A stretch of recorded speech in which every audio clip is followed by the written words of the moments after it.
오늘 요한복음 8장 31절에서 43절 함께 읽었던 이 말씀을 가지고 누가 하나님의 자녀인가 라는 제목으로 하나님 말씀 증거하도록 하겠습니다. 요즘 전 세계적으로 문제가 되는 것이 있습니다. 이 가짜 뉴스에 관한 그런 이야기입니다. 이 세상에는 거짓이 있고 그리고 진실이 있습니다. 분명히 진실이 있고 거짓이 있습니다. 근데 여러분 혹시 무엇이 진실이고 거짓인지 여러분 분명히 알고 계십니까? 여러분들은 쉽게 그것을 구분하실 수 있으십니까? 지난 미국 대선에서 가장 자주 들었던 이야기, 트럼프 대통령 입에서 자주 나왔던 이야기가 페이크 뉴스입니다. 페이크라는 거죠. 가짜 뉴스, 거짓된 뉴스. 그래서 요즘은요, 보이는 대로 믿으면 안 되고요, 보여주는 대로 믿어서도 안 됩니다. 특별히 미국은요, 아예 가짜 뉴스를 전문적으로 발행하는 그런 신문도 있습니다. 아마 여러분들 오다 가다 보신 적이 있을 것입니다. 위클리 월드 뉴스라는 이 신문사는요, 아예 대놓고 가짜 뉴스들을 전문적으로 만들어냅니다. UFO에 관련된 어떤 뉴스나 외계인들, 그리고 특별히 자주 다루는 그런 뉴스가 이미 죽은 스타들이 죽지 않았다는 것입니다. 그래서 버젓이 살아서, 부활한 스타들이 버젓이 살아서 돌아다니는, 그래서 누구 같아요? 엘비스가 죽지 않았다는 것입니다. 그래서 어느 가게에서 햄버거를 먹다가 나오다가 걸려갖고 사진에 찍힌, 그리고 또 이렇게 뉴스에 나오면 이걸 또 믿는 사람들이 있습니다. 그래서 또 음모론을 만들고 엘비스 프레슬리가 어디 있는지 막 또 추적하는 이런 후속 기사들이 막 나오는 것 같습니다. 최근에는 마이클 잭슨도 죽지 않았다는 그 뉴스가 또 나온 것을 또 보게 됩니다. 이 사진은 그 신문사에서 나온 것입니다.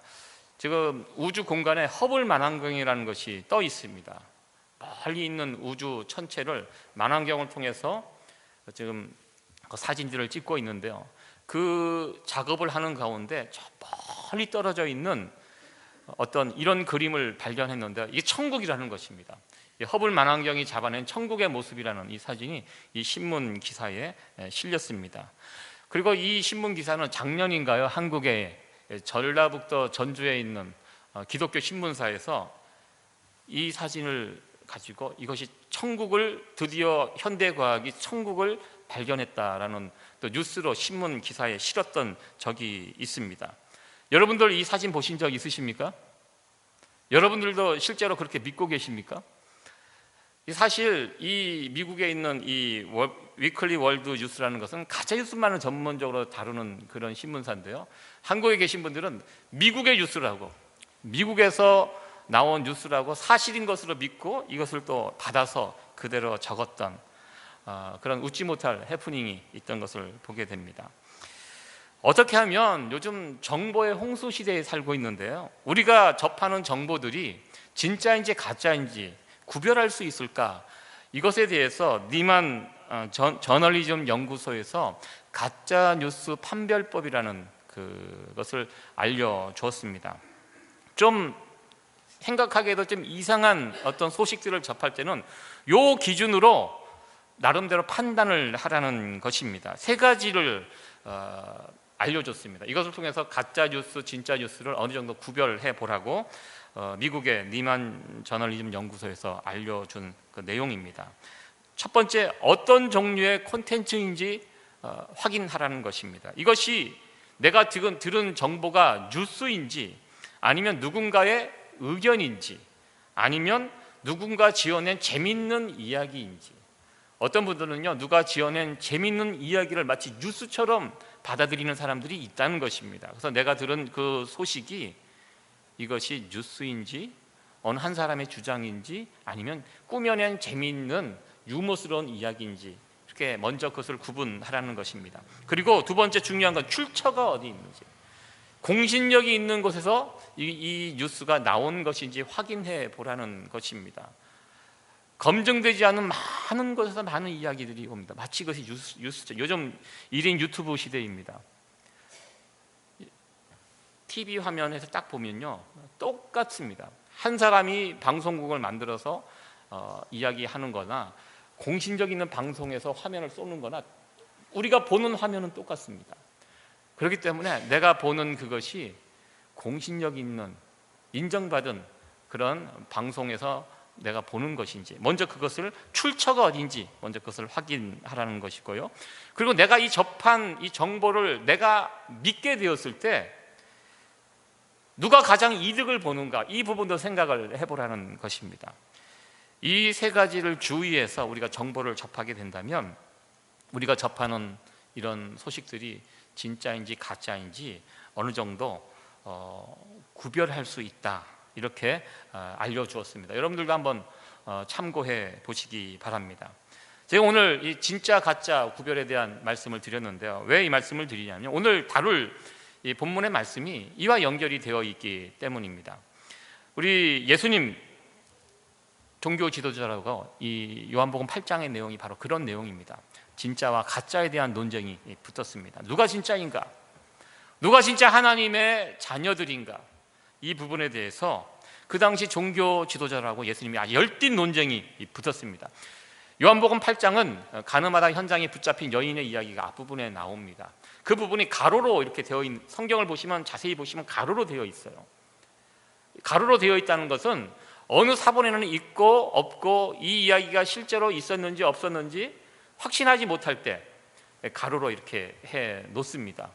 그래서 이 가로낸 부분을 떼어놓고 그 4장 끝부분하고 보면 4장 끝부분하고 오늘 이 본문하고 이제 서로 연결이 되어 있는 상황인 것을 우리는 보게 됩니다. 요즘 어떤 뉴스가 진짜인지 가짜인지 또 팩트 체크라고 해서 사실을 체크해주는 그런 방송이 따로 있을 정도로 진짜와 가짜를 구별하는 거 참 중요한 문제로 다뤄지고 있습니다. 오늘 예수님께서는 누가 진짜 하나님의 자녀이고 누가 마귀의 자녀인지 구별할 수 있는 그 방법을, 누가 진짜 하나님의 자녀들인지 아닌지를 여러분들 잘 들으시기 바랍니다. 오늘 이 말씀을 통해서 먼저 우리 누군가를 평가하지 말고 저의 이야기를 들으시고 저의 설교를 듣고 저 사람은 하나님의 자녀다 아니다 판단하지 마시고 먼저 우리 자신들 오늘 말씀을 통해서 한번 판단, 나름대로 여러분들 생각해 보시기 바랍니다. 지금 예수님께서 초막절 절기에 이 말씀을 전해주시고 있습니다. 초막절 절기에 예수님께서 성전에 올라가서 백성들에게 하나님의 말씀을 증거합니다. 그것을 아주 못마땅한 눈으로 종교 지도자들이 바라보고 있습니다. 그리고 이제 정면으로 예수님과 종교 지도자들이 충돌을 하게 됩니다. 그 많은 긴 이야기의 요지는 그렇습니다. 누가 하나님의 자녀인가? 예수님은 너희들이 하나님의 자녀가 아니라는 이 말씀을 하십니다. 하나님의 자녀라면 하나님의 자녀다운 하나님의 자녀들, 하나님의 자녀는 하나님을 닮아야 그 정상입니다. 부모가 자식을 닮듯이 하나님의 자녀라면 하나님을 닮아야 하는데 하나님을 닮은 모습이 너희들 가운데 없다는 것입니다. 그래서 너희들은 하나님의 자녀가 아니라 아주 강한 말씀을 하셔요. 마귀의 자녀라고 이렇게 말씀을 하십니다. 요즘 Who is father? 당신의 아버지가 누구인가? 이것을 밝히는 그런 기술이 이제 많이 발전했습니다. 이제 유전자 검사를 통해서 우리의 가지고 있는 DNA를 통해서 아버지가 누구인지를 확인하는 그런 일들이 요즘 또 활발하게 진행이 되고 있는 것을 보게 됩니다. 아주 눈부신 과학의 발전인데요.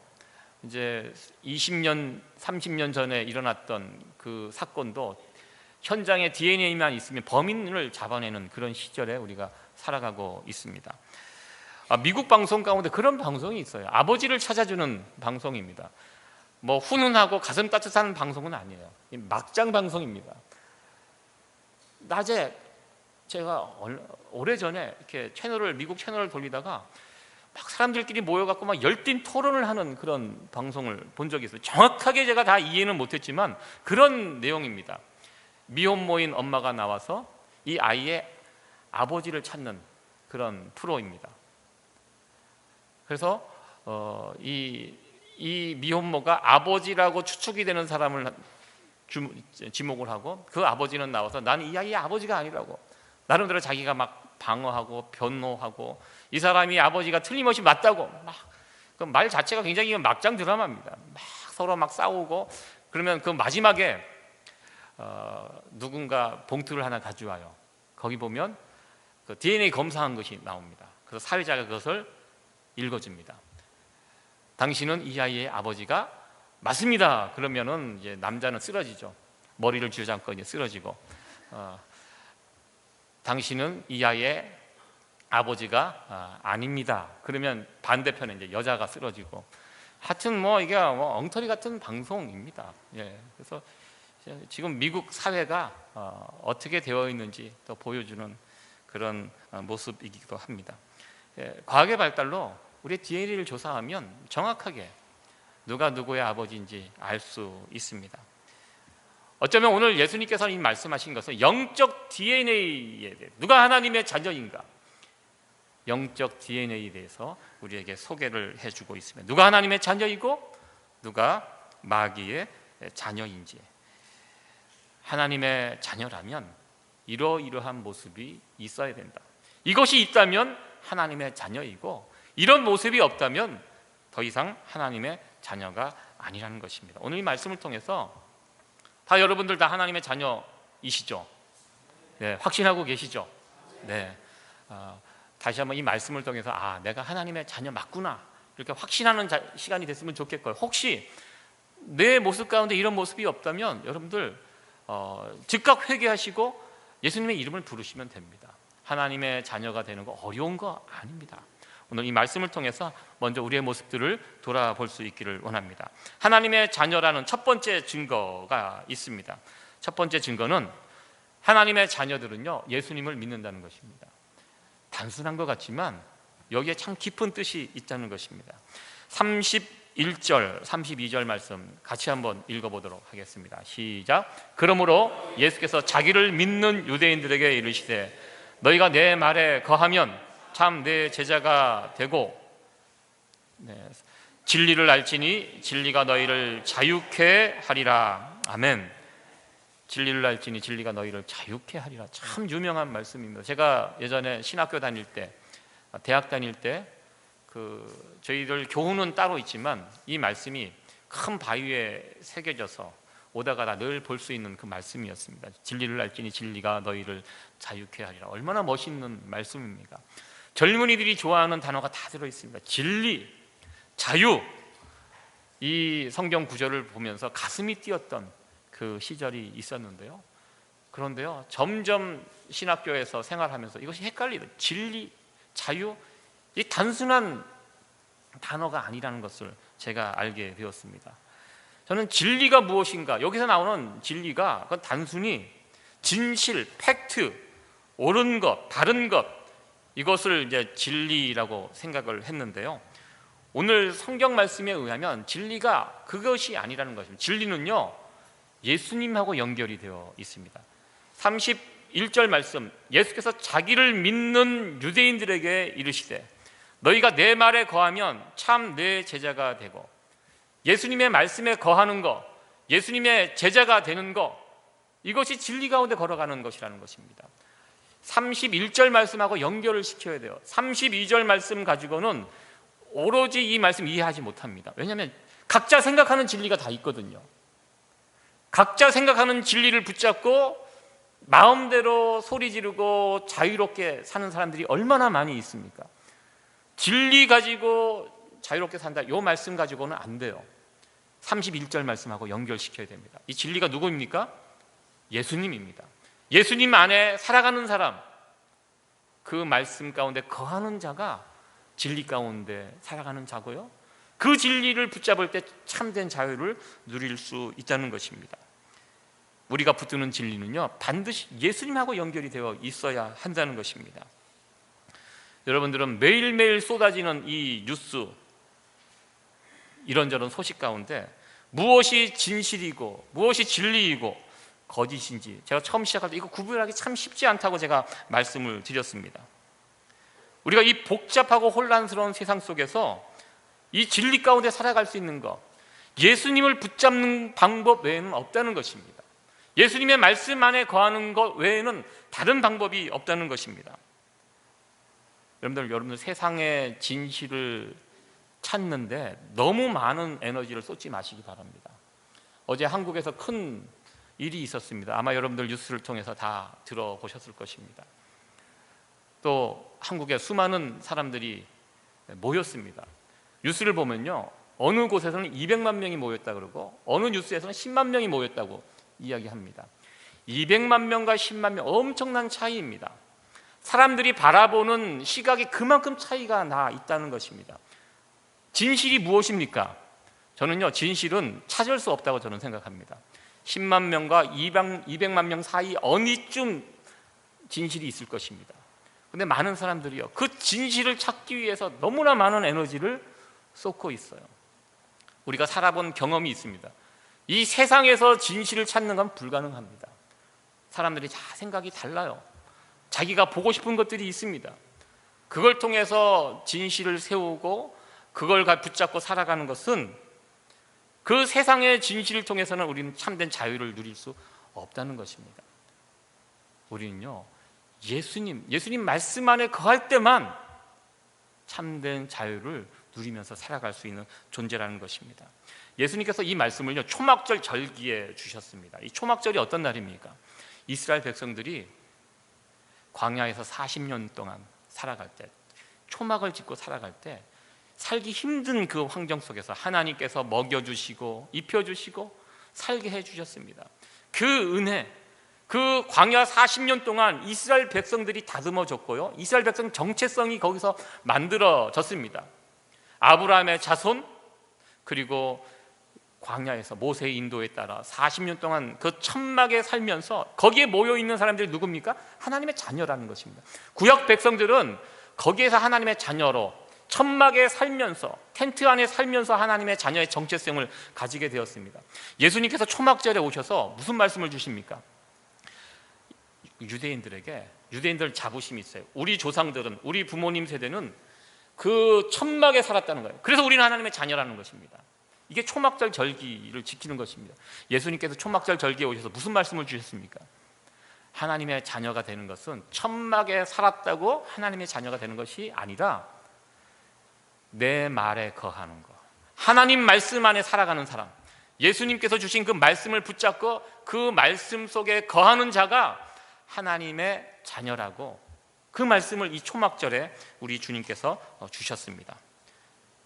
예수님의 말씀을 나의 집으로 삼고 그 집안에 거하는 사람들, 그게 하나님의 자녀라는 말씀입니다. 아브라함의 후손이기 때문에 내가 하나님의 자녀이고, 내가 교회를 몇 년 다녔고, 내가 신앙생활을 선친 때부터 몇 년 이렇게 쭉 이어져 왔기 때문에 내가 하나님의 자녀가 아니라, 진짜 하나님의 자녀는요, 예수님의 말씀을 집삼아 그 안에 살아가면서 그 말씀을 붙잡고 그 말씀대로 살아가는 자가 하나님의 자녀다라고 말씀하고 있습니다. 예수님의 말씀에 의하여 진리는요, 예수님입니다. 예수님 편에 서 있는 자가 진리 편에 서 있는 자입니다. 여러분들 요즘 얼마나 헷갈리고 혼란스럽습니까? 하나님의 자녀들이, 우리들이 해야 할 일, 이 세상 속에 나가서 무엇이 진실인지를 찾는 거, 이거 하지 마세요. 이거 못해요. 이거 답이 없는, 끝이 없는 일입니다. 우리가 해야 할 이 복잡하고 혼란스러운 세상에 예수님의 말씀으로 중심을 잡고 그 말씀 안에 거하며 그 말씀 안에서 참된 자유를 누리며 살아갈 수 있는 저와 여러분들, 우리 모두가 되어지기를 간절히 축원합니다. 두 번째, 우리가 하나님의 증거인, 우리가 하나님의 자녀다. 두 번째 증거는, 하나님의 자녀들은요, 하나님의 말씀을 듣는다라는 것입니다. 하나님의 자녀가 아닌 사람들은 하나님의 말씀을 듣지 않습니다. 그러나 하나님의 자녀들은요, 하나님의 말씀이 들리면 그 말씀을 듣는다는 것입니다. 47절 말씀 같이 한번 읽어보도록 하겠습니다. 시작. 하나님께 속한 자는 하나님의 말씀을 듣나니 너희가 듣지 아니함은 하나님께 속하지 아니하였음이로다. 예수님께서 정확하게 말씀을 해주십니다. 하나님께 속한 자는 하나님의 말씀을 듣는다는 것입니다. 저는 실제로 이런 상황들을 경험한 적이 있습니다. 전도를 이렇게 하다 보면요, 참 신기한 장면이 있습니다. 사실 잘 모르는 사람들에게, 하나님을 믿지 않는 사람들에게 전도하는 거, 이거 쉽지 않습니다.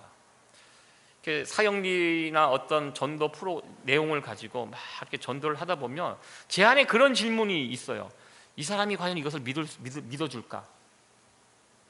그러니까 하는 말이 세상 사람들이 생각하기에 말이 안 되는 부분들이 막 있잖아요. 막 죄인이고 우리는 죄 때문에 죽는 것이고 이 죄의 문제를 해결하기 위해서 예수님께서 오셨고 예수님께서 죽으신 죽음이 온 인류의 죄를 제속한 대속의 죽음이란 이거 어려운 얘기입니다.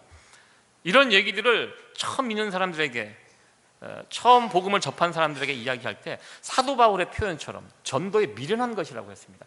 꼭 이 방법밖에 없나? 이런 방법밖에. 그럼 좀 의심이 들면서 전도할 때가 있습니다.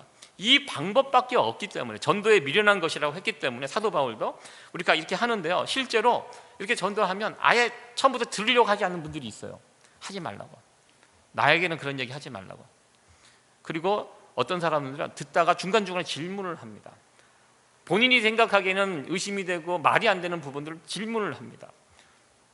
저는 목사이기 때문에 어느 정도 그 말에 대답을 해줄 수 있어요. 성경적인 대답을 해줄 수 있어요. 그러나 문제는 그 사람이 그 성경적인 논리에 수긍을 안 한다는 것입니다.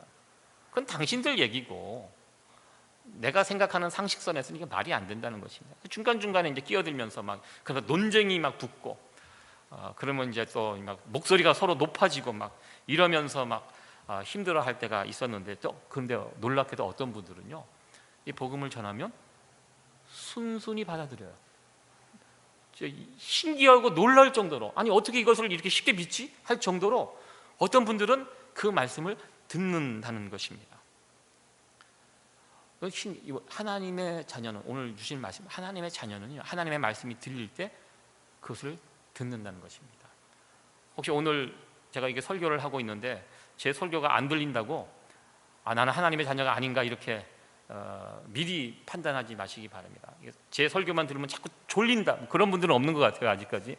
그렇다고 내가 하나님의 자녀가 아닌가, 항상 항상 교회 와서 조시면 문제가 있지만 뭐 한 달에 한 번 정도 조는 건 괜찮습니다. 너무 그 부분을 심각하게 생각하지 마시고요. 중요한 것은 하나님의 자녀들은요, 하나님의 말씀이 들려온다는 것입니다. 그리고 더 나아가 자꾸 하나님의 말씀을 듣고 싶어 한다는 것입니다. 말씀에 대한 사모함이 있다는 것입니다. 우리가 육적으로 배가 고프면 음식을 찾게 됩니다. 이와 마찬가지로 하나님의 자녀들은요, 영적인 배고픔, 하나님의 말씀에 대한 갈급함이 있다는 것입니다. 여러분들에게는 이런 갈급함이 있으십니까? 하나님의 말씀, 복음, 우리가 익히 들어 알고 있는 말씀입니다. 그런데요, 그 복음의 말씀을 어제 듣고 오늘 들어도 또 좋은 거예요. 계속 들어도 좋은 거예요. 그래서 또 이야기해달라고 이야기합니다. 이것이 하나님의 자녀의 증거입니다. 하나님의 자녀들은요, 복음의 이야기, 내가 익히 들어서 알고 있지만 자꾸 듣습니다. 자꾸 또 들려달라고 그러고 또 들어가서 찾아서 또 듣게 되고. 여러분들은 어떠하십니까? 하나님 말씀에 대한 갈증 가지고 계십니까? 옛날 기록에 보면 한국 초대교회, 한국의 초대교회가 굉장히 부흥의 역사가 있었습니다. 한국 초대교회의 부흥은요, 하나님 말씀에 대한 부흥이었어요. 그 초대교회 성도들이 얼마나 하나님 말씀을 사모하는지, 어느 교회에서 말씀 사경회라고 그렇게 했습니다. 그러면 사람들이 막 그 교회를 몰려가요. 가까이에 있는 교회에서 하면 몰려가는 것뿐만 아니라 평양에서 부흥 사경회를 한다고 알려지면 멀리서 서울에서도 2박 3일 일주일씩 걸어와서 그 부흥 사경에 참여해서 하나님 말씀 듣고 변화되고 회개하고, 그러면서 한국교회, 초대교회가 부흥했다는 이 역사가 여러 사진으로 남아있는 것들을 보게 됩니다. 최근 이민교회, 특히 한국도 마찬가지인 것 같습니다. 이 부흥회 이렇게 하면요, 옛날처럼 열기가 없어요. 열기가 많이 식었어요. 저도 이렇게 생각해 보면 70년대, 80년대 한국에서 뭐 부흥사들 있잖아요. 부흥사들이 교회에 와서, 지금 생각해 보면 참 어떻게 보면 말도 안 되는 그런 상황들도 많이 있었는데요, 부흥이 하면 교회 꽉꽉 찼습니다. 사람들이. 그 열기가 기억이 나는데요. 요즘은 부흥회 하면 그런 열기 다 사라졌습니다. 그런데 뉴욕에 오시는, 한국에서 오시는 목사님들 굉장한 분들입니다. 여러분들 모르시는 분들 참 많은 것 같아요. 저분이 굉장한 분인데 그분들이 이게 상처받고 가요. 내가 한국에서는 굉장한 사람인데 미국에 오니까 별 사람이 아닌 거예요. 예. 몰라줘요, 많은 분들이. 목회자인 저는 알죠. 저분이 한국에서 어떤 역할을 하고 어떻게 쓰임 받고 있는지 저희는 아는데, 이상하게 이 미국이나 이런 데 와서 이렇게 하면 사람들이, 그것 때문에 어느 분은 상처받으시더라고요. 상처받고 돌아가시는 분을 제가 본 적이 있는데요. 예전처럼 이 말씀에 대한 갈급함이 많이 없어지는 것들을 보게 됩니다. 요즘 말씀의 홍수의 시대에 살아요. 그렇죠. 우리가 직접 교회 찾아가지 않아도 인터넷을 통해서 충분히 우리가 말씀을 접할 수 있기 때문입니다. 지난주에 이 뉴욕 가까운 곳에 제가 정말 존경하는 말씀 사역자가 오셔서 부흥회를 인도하셨습니다. 제가 그 뉴스를 한 달 전에 접했을 때 꼭 가서 만나 뵈야지, 그 말씀 꼭 들어야지, 이런 마음으로 가지고 있었는데요. 제가 지난주 다녀왔을까요? 아닐까요? 네. 다녀와도 되는데 이상하게 뭐 별 중요한 일도 아닌데 자꾸 일이 생겨서 어떤 마음이 뭐 인터넷 들어가서 들으면 되지 뭐. 그래서 또 놓쳤어요. 참 지금 생각하면 참 안타까운 그런 상황인데요. 오히려 하나님 말씀을 많이 들을 수 있는, 편하게 쉽게 접할 수 있는 이 시대에 살면서 오히려 더 하나님 말씀을 듣는 길에서 자꾸 멀어지고 약해지는 것이 아닌지, 또 그런 못난 우리의 모습들을 돌아보게 됩니다. 하나님의 자녀는요, 하나님 말씀 듣는 거 좋아합니다. 저와 여러분들은 지금보다 좀 더 하나님의 말씀을 듣는 자리 사모하며 나갈 수 있는 저와 여러분 되기를 간절히 축원합니다. 마지막 세 번째 증거가 있습니다. 세 번째 증거는요, 하나님의 자녀인 세 번째 증거는, 하나님의 자녀들은요 예수님을 사랑한다는 것입니다. 여러분들, 사랑이라는 것은 눈에 보여요. 사랑하는 사람들 눈에서 뚝뚝 떨어진다 그러죠. 사랑하면, 우리가 하나님의 자녀가 되면요 예수님에 대한 사랑이 우리 눈에 뚝뚝뚝 떨어져야 한다는 것입니다. 우리가 예수님 때문에 우리의 죄가 용서함 받고 이제 구원을 받았습니다. 그리고 천국 백성이 되었고 영생을 이 땅에서 누리며 살아가는 자들이 되었습니다. 얼마나 감사하고 기뻐요. 그러나 감사하고 기뻐하는 데서 멈추면 안 되고 어떻게 해요? 예수님이 우리를 그토록 사랑하셨기 때문에 우리는 어떻게 해요? 예수님을 사랑해야 한다는 것입니다. 예수님을 사랑하는 사람이 하나님의 자녀라는 것입니다. 오늘 요한복음 8장 42절 말씀 다시 한번 읽어보도록 하겠습니다. 시작. 예수께서 가라사대 하나님이 너희 아버지였으면 너희가 나를 사랑하였으리니 이는 내가 하나님께서 나서 왔음이라. 나는 스스로 온 것이 아니요 아버지께서 나를 보내신 것이니라. 예수님께서 유대인들하고 논쟁하면서 주신 말씀입니다. 답답해서 주신 말씀. 너희들 하나님 자녀라고 이야기하는데 내가 보기에는 너희들 하나님 자녀 아니라는 거예요. 하나님의 자녀라면 하나님이 보내신 나를 사랑하는 사람이 되어야 되는데 사랑하지 않아요. 예수님 사랑하지 않고요. 어떻게 합니까? 예수님 오히려 미워합니다. 죽이려고 합니다. 오늘 8장 예수님과의 논쟁이 끝난 다음에 이들이 한 행동이 뭐냐면 예수님을 죽이려고 했어요. 예수님을 사랑해야 하는데 하나님의 자녀면, 그런데 사랑하지 않고 오히려 미워하고 죽이려고 했던 이 모습을 우리는 보게 됩니다. 하나님을 사랑하는 것의 반대, 세상을 사랑하는 것입니다. 하나님의 자녀가 아닌 사람은요 예수님 사랑할 수 없다는 것입니다. 예수님을 사랑하지 못하고 언제나 세상을 더 사랑하며 살아갑니다. 세상을 사랑하기 위해서 한 가지 방법이 무엇입니까? 예수님을 미워하면서 살아가는 것입니다. 이것이 세상을 사랑하는 사람들의 모습이라는 것입니다. 예수님 사랑, 세상을 사랑, 이 관계가 있어요. 둘 다 사랑하지 못해요. 예수님을 미워하면 세상을 사랑하는 것이고요, 예수님을 사랑하면 세상을 미워하는 것입니다. 이 둘 다 사랑하면서 살아가는 방법은 없다는 것입니다. 예수님과 종교 지도자들의 이 대화와 모습을 보면 이것을 우리에게 증명하고 있습니다. 예수님을 사랑하지 않으면 그냥 무관심하면 되는데 무관심하는 게 아니에요. 예수님을 사랑하지 않으면 그 다음 죽이려고 달려들었던 그들의 모습을 보게 됩니다.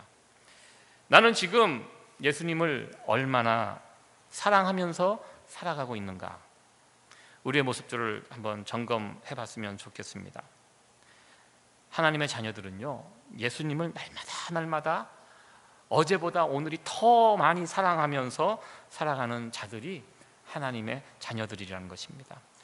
우리 주님을 향한 사랑이 날마다 10년 전에 뜨겁게 사랑했다 이것이 아니라 10년 전은 10년 전이고 오늘의 사랑이 10년 전의 사랑보다 더 커질 수 있는 큰 사랑으로 우리 주님을 사랑할 수 있는 저와 여러분들 되어지기를 간절히 축원합니다.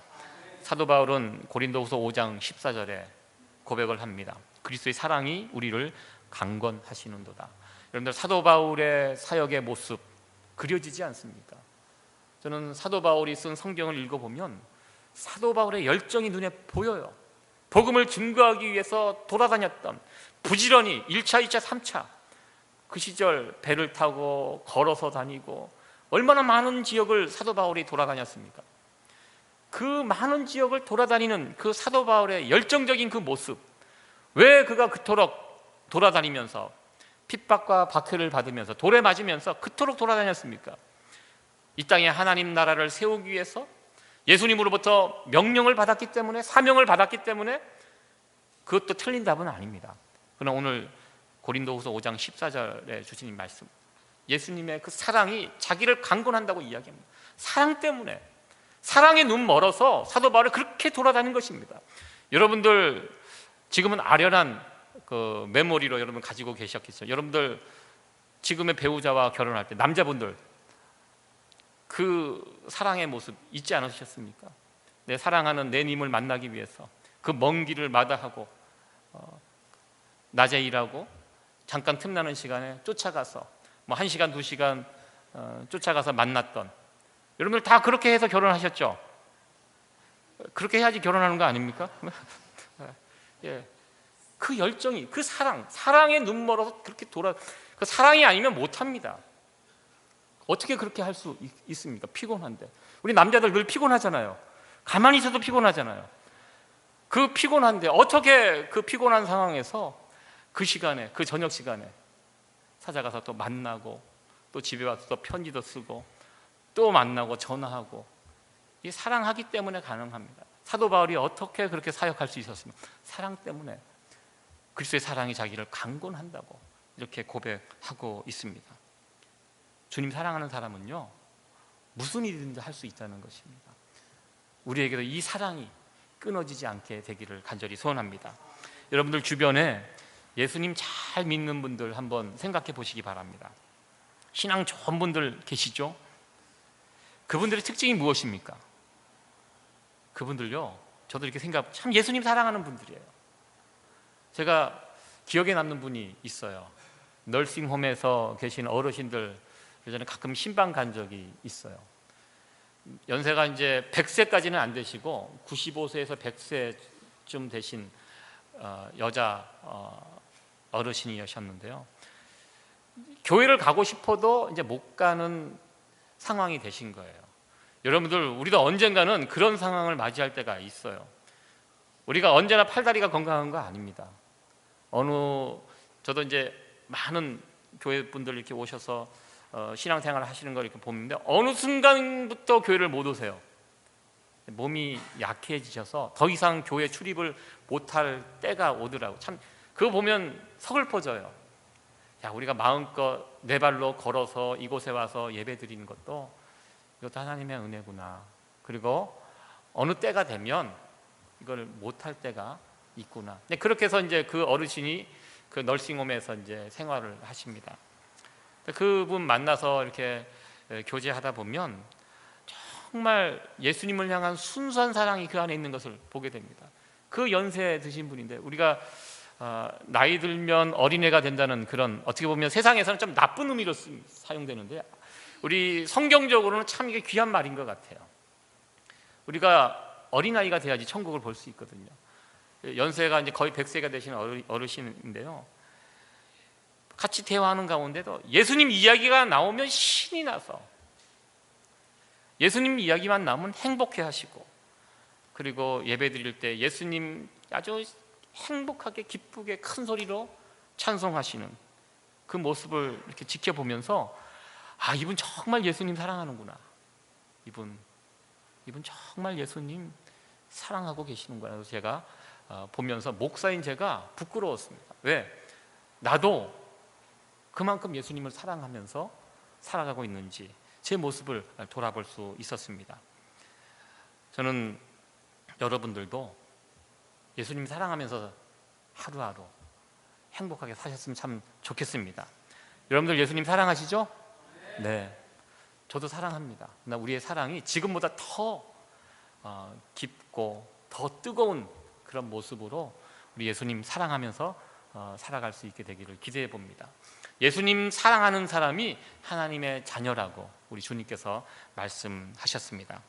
오늘 말씀을 정리하겠는데요, 예수님의 말씀을 통해서 누가 하나님의 자녀인가, 하나님의 자녀인지 진짜 가짜 우리 예수님께서 판별을 해 주셨는데요, 세 가지 증거가 있다고 제가 말씀을 드렸습니다. 예수님을 믿는다는 거. 하나님의 자녀는요, 예수님을 믿습니다. 이 믿는다는 것이 단순한 게 아니에요. 나 그래 예수님 믿어, 이게 아니에요. 오늘 주신 말씀을 보면 예수님의 믿는다는 것은 말씀 안에 거하는 거예요. 하나님의 자녀들은요, 말씀 안에서 살아갑니다. 그 말씀을 붙들고 매일매일 고민하면서 그 말씀에 지시하는 대로 살아갑니다.